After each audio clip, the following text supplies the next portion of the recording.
Hey there, hi, welcome to the channel. I am Garrett, and in today's video, I am sharing with you some of the hard design truths that you need to hear. And the first design truth I'm gonna share with you that you may not be prepared for, but you need to hear is that your home will not look like a magazine. Nobody's will. The houses in magazines don't look like houses in magazines. And that is because there's an entire industry around magazines and the creation of these beautiful spaces. And some of what's used in that is called styling, and some of that is called Photoshop. The reality of what you see in a magazine is that there's an image being presented to you, and the photographer that comes in is gonna have a stylist. And yes, that space was designed by an incredibly talented designer who created something beautiful for their clients, but stylists are gonna come in behind them and they're going to rework everything and move the furniture around so that it looks dimensional in a photograph. Because typically, the most livable spaces, the most comfortable spaces, don't always photograph the best. And that's just the reality of life. But the spaces that photograph the best, they're not always the most comfortable, not always the best places to be and hang out all the time. So sometimes, things and furniture pieces will be moved around in a way that they won't function at all. Like you couldn't even get to the sofa to sit on it. That chair over there is like sat in front of the sofa, but you don't see that because of the way the space has been photographed. There's also a lot of things you have to think about, like outlets in magazines, plugs, cords, cables, wires, all of the things, they get airbrushed out of those because that's not something we want to see. That's not fulfilling the fantasy.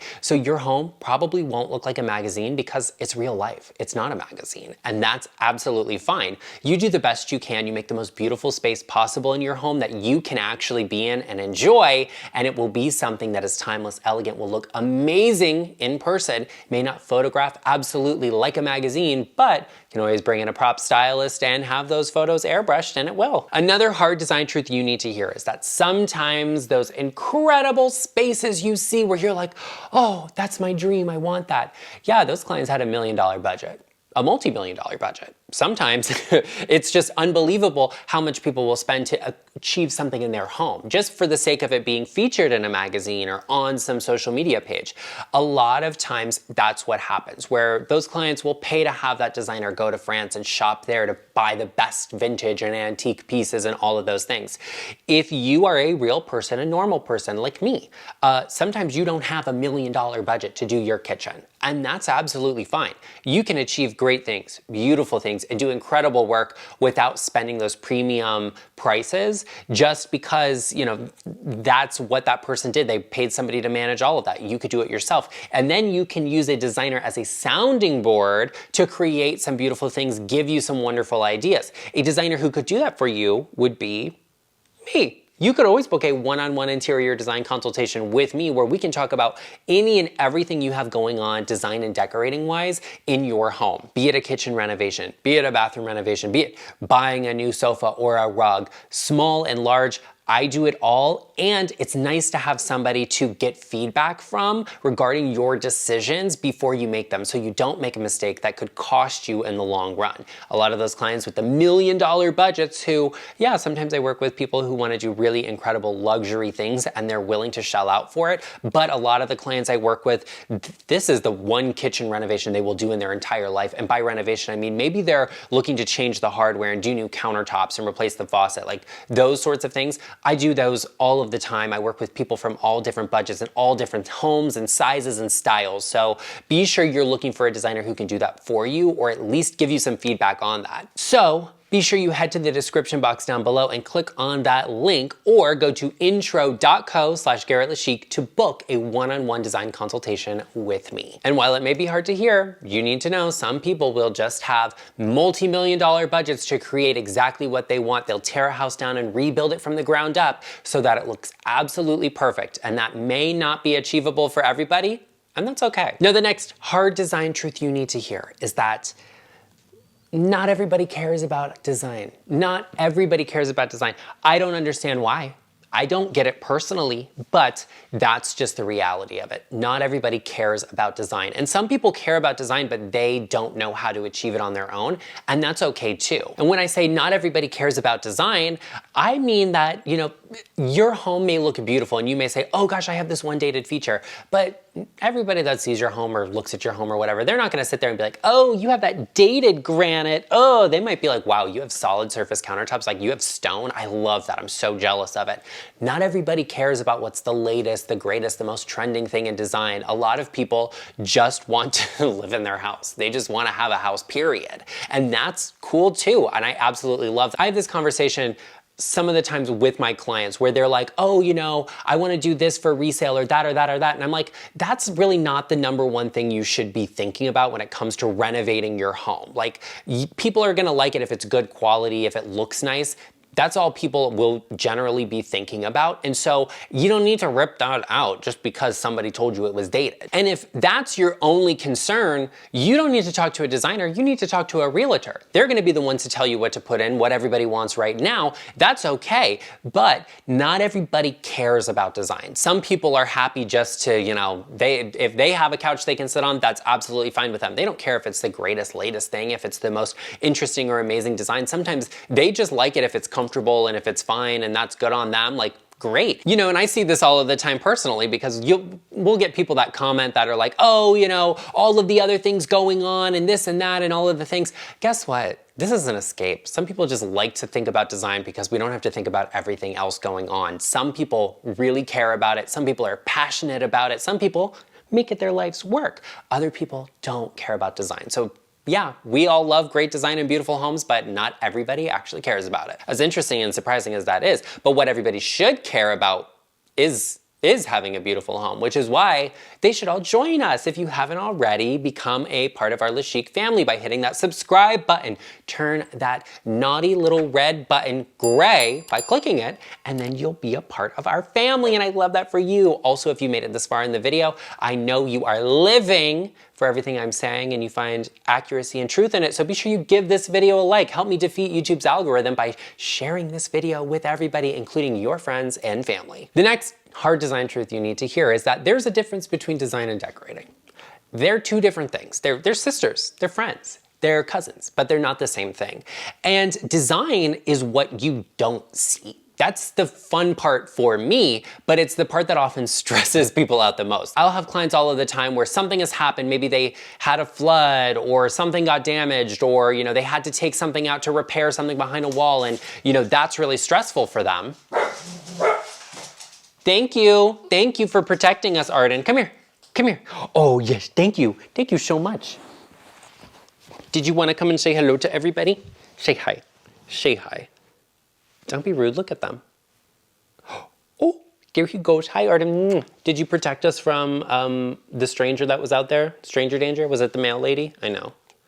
I know. Okay, well, that's lovely. But design and decorating are two different things. So often I will have clients who, you know, something has happened, the walls are open, and they're very stressed about it. But that's fun for me because that's design. What's going on behind the walls, you know, moving plumbing fixtures, or are we doing this? Could we move a window? Can we do these sorts of things? Could you expand a doorway? That's interior design. And that's what, you know, you go to school for. That's what you get a degree in.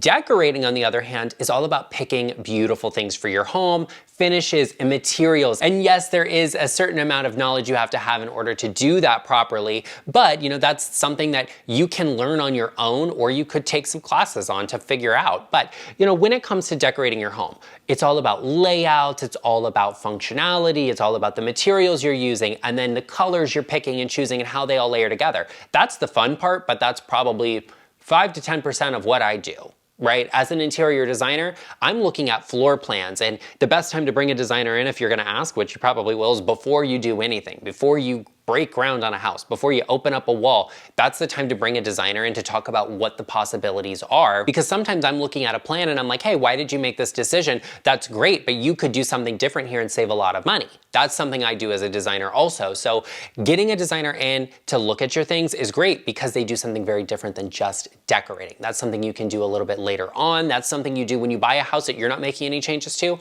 We're decorating there. We're picking paint colors, we're choosing furniture. That's the fun stuff everybody likes, but the design is the real behind the scenes stuff that makes the difference. Don't get me wrong, I do the decorating stuff too. That's fun and we all love that, but in my opinion, you gotta know a little bit of both. The next hard design truth you need to hear and you're gonna like this one, is that everybody's house is a little bit of a mess, okay? Everybody's house is a little bit of a mess. Not everything is perfect all of the time. 100% of the time, everything can't be perfect. That's just not how the world works. For example, I clean my house on a schedule, on a routine. So yeah, I mean, maybe I just vacuumed all of my floors upstairs, but today is the day I vacuum all of the floors downstairs. So I haven't done that yet today. So the floors downstairs need to be vacuumed. Sometimes your house is a little bit of a mess, and that's okay. Sometimes you have a stack of Amazon packages that got delivered because you shopped my Amazon storefront in the description box down below. That's where you find the link, go check it out. But the boxes are still sitting there because you just ripped into it, you opened everything up, you're decorating your house. Oh, looks stunning, and I love that for you. But sometimes they're sitting there. That's okay. Everybody's house is a little bit of a mess. And let me tell you a little story. I love Homeworthy. Homeworthy, their YouTube channel, they do tours of people who just have stylish homes, be them, you know, designers or decorators, or like I said, just people who are very stylish. Love that. I follow a lot of interior designers because that's what I do. And I often see them where Homeworthy will be coming to do a tour of their house, and they'll like show like, oh, everything is here. We're finally getting this project done. We're finally doing that. I'm moving this into place, and I'm finally getting this stuff out of the house. That's real life, even for an interior designer whose house you see in this beautiful tour or featured in a magazine or whatever. Their house is a little bit of a mess sometimes too. That's just a part of life. Sometimes, you know, when you have your little dog in your lap and he's sitting on the sofa, you get some dog hair on the sofa. That's a part of life that you may need to hear. Everybody's house is a little bit of a mess, so do not stress yourself thinking everything has to be completely perfect 100% of the time, because that's just not life, and that's okay. The next hard design truth you need to hear is that beige and white are easy. They're just easy. That's why you see so much of it. That's why everybody likes it. That's why they're always timeless and classic and all of the things. Beige and white are just easy. That's why so many designers, decorators, if you want to call them that, social media design commentators, love beige and white because it's just easy to decorate with. As long as the whites match, it's gonna look good. As long as the beiges match, it's gonna look good. It's easy.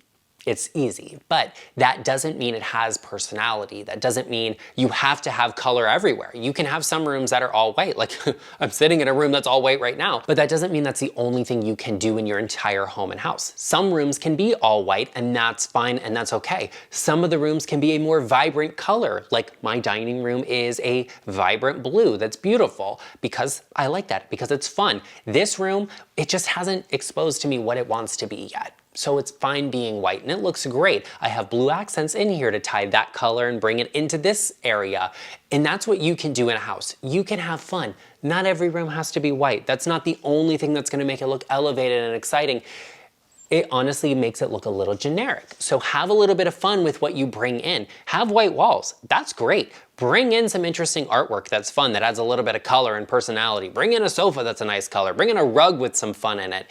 You can do all of these things to make your home feel and look beautiful, but it doesn't have to be all white or all beige. That's easy, that's simple. Yeah, it's gonna make something that looks like Instagram worthy and chic and all of the things, but like, honestly, I'm gonna scroll right past it. You're not getting a like from me. I'm not liking all white and beige spaces anymore, even if they are stunning. I'm like an all beige space or like an all parchment colored space is really a vibe right now, but even that is kind of easy. Unless your personality equates to a bowl of oatmeal or a loaf of bread, you are more than beige and white. So let that shine through in your home. That's what incredible designers do. They look for interesting things and inspiration and sources. They don't just use all white and all beige. The next hard design truth you need to hear, and one that is going to shake the foundations of design, is that honestly, when it comes to paint colors, you just match something. That's all you do. You just match something. It's not really that complicated. 90% of the time I'm saying, match the paint to this, match the paint to that. I don't know what paint color to tell you because I don't know what that color would equate to paint-wise, just match it. That's the easiest way to create beautiful design that feels all-encompassing and really envelops a space. Just match your paint color to something. And it doesn't have to be where everything matches. That's monochromatic, love it, looks great, but it's not for everybody, it's a commitment. Sometimes I just say like, hey, that white countertop material, let's match the white of that to the walls or to the cabinetry. What do you wanna do for flooring there? Let's match the color of the walls because I like the way it accents a baseboard. As a matter of fact, working with a client right now in a kitchen, and we are having a conversation about what color white to paint everything. She wants to paint everything all white, which is fine. And the living room has two tones of white, like a white and a cream. And I said, well, that white trim paint, that's great. Just do that. Just do that everywhere. Like, let's do that because we already know they work together. They're already best friends. Like, why wouldn't we just pick up on that and do things? I match paint colors like 90% of the time, especially if you're using white. I know I just like ragged on white and beige, but if you're going to use them, they need to match. You don't want to have a blue white and a gray white and a beige white or a yellow white. Like, no, they need to match. Just match them. And the same thing goes for if you're doing something really, fabulous and you're doing a wallpaper and you want to match all of the things to it, or you want something that's really bold and shocking, like, let's pull a color out of something and do that. For example, my dining room is Wedgwood blue. I matched the blue of my Wedgwood blue plates, and that's how I chose that color. And then I chose more of that Wedgwood blue, like this sofa, to match it. That's all I'm doing, is I'm trying to find things that are cohesive, that are similar, that will pull from that reference point when it comes to choosing color in a space.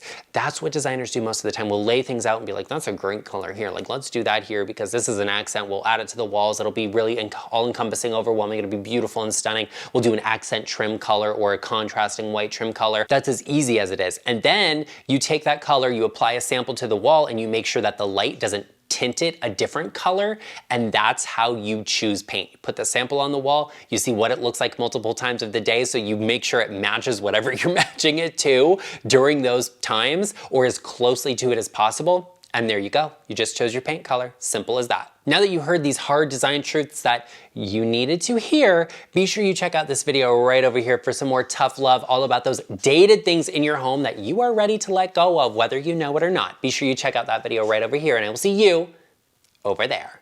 And by the way, thanks for watching.